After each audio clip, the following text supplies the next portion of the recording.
It's The Real News. I'm Aaron Mate, and we are doing a live Q&A with The Real News senior editor Paul Jay. He'll be taking your questions throughout this hour, so if you have them, put them in the chat below wherever you're watching, or send them to us on Twitter. Welcome, Paul. Your thoughts on this question that we've been hearing about in the aftermath of the Helsinki summit of Trump's betrayal of the American people. Do you think that Russia should be the area of focus for this question? Well, it's hard to argue with anyone that says that Trump has betrayed the American people. And I'm sure he has and will do so many, many more times. But simply meeting with Putin is not a betrayal of the American people. Now, we don't know what was really said between Trump and Putin. I am not one that thinks there was some lovely conversations about arms reduction, nor do I think that one should hope for such things out of a meeting between Trump and Putin. I don't think either of them are peaceniks, but of course Trump represents the most aggressive power in human history, I guess you could say. So they're not certainly in the same league as being dangerous characters. Trump and the American oligarchy have committed great crimes against humanity. That being said, I do not trust any conversation between Trump and Putin, and not because either of them is the devil or demons, because both of them represent very reactionary states and represent states that are essentially controlled by oligarchies, whether it's the Russian or the American. So yeah, I'm always wary of when two leaders like that get together.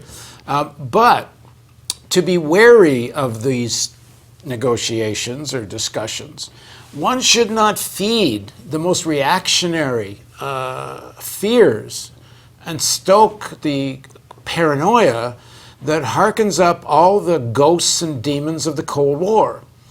One should have a sober appraisal of when a big imperial power meets a mid-level power and look at what the consequences might be for the peoples of the United States, the people of Russia, peoples of the world. And there is a lot of reasons to think that Trump is betraying the American people, but not because he met with Putin.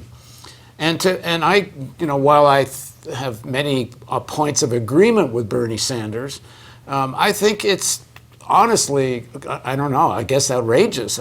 Bernie Sanders should not jump on this bandwagon. And it says something one should be careful of about Bernie Sanders' vision of foreign policy. That he does jump on this bandwagon, because the real reasons to fear this meeting between Trump and Putin and the real reasons for betrayal, well, first and foremost, that this is the meeting of two climate science deniers, the most serious existential threat of our time. And no one's talking about that. And that's a betrayal of the human species. And so we should be focused on that. We should be very concerned about that. There was a letter going around, a lot of progressive people signed, saying we shouldn't critique this meeting because it's a good thing when two nuclear powers meet. And of course, in principle, it is. But John Bolton just appointed to the National Security Council as an advisor, I think is the position, a guy named Tim Morrison.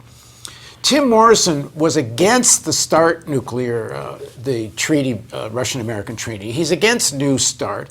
He was one of the key guys pressuring Obama and lobbying for Obama to put a big investment into nuclear weapons, which he did. Apparently, there's under Obama and then continued under Trump, $1 trillion over 10 years into developing new nuclear weapons. I mean, that's a betrayal of the American people, both by Obama and now by Trump. We should condemn that. And to think that Trump, who appoints a John Bolton, who appoints a Tim Morrison, and of course Bolton and Morrison are on the same page, who are against any kind of nuclear restrictions on the American military, and thus against any kind of arms treaty with anyone that might restrict Americans' might, to think that is going to be the conversation between Trump and Putin. We should call that out. We shouldn't be Pollyanna and create illusions that Trump is somehow going to be a peacenik with Putin. And we should try to think through what those discussions might really have been. And yes, condemn them, because we condemn the oligarchies of both countries. But we don't do it by jumping in the boat of this kind of American exceptionalism, American nationalism, rabid nationalism, where we are all of a sudden praising the CIA, and now we're cheering on the FBI like the organs of repression in the United States, who have systematically destroyed progressive political forces in this country for decades and spied on people. All of a sudden, we're rooting them on? I mean, what's going on in much of the liberal and much of the left in the United States is atrocious. And whatever the Russians did in terms of the 2016 elections is so insignificant compared to ramping up this vile, rabid, chauvinistic language. And I really sorry to see Bernie jumping and using the same kind of words. We need to talk about the whole truth here, and not create the grounds for the kind of militaristic policies that we know Trump's coming down the pike with, and I suspect is the real conversation between Trump and Putin, which is Iran. And what's happening with Iran, you have Netanyahu threatening Israeli military action. You have all kinds of back and forth rhetoric. The Iranians are now threatening they might block the Straits of Hormuz if the Americans start blocking Iranian oil exports. We know John Bolton and Trump, not just Bolton, that the objective is regime change in Iran. And Iran's going to be in a position with increasing economic pressure that they're going to need Russia and China in far more significant ways to buy Iranian oil and break the American sanctions. And that's, in all likelihood, what Trump is really talking to Putin about. And I wasn't in the meeting, and I guess other than a couple of translators, nobody was.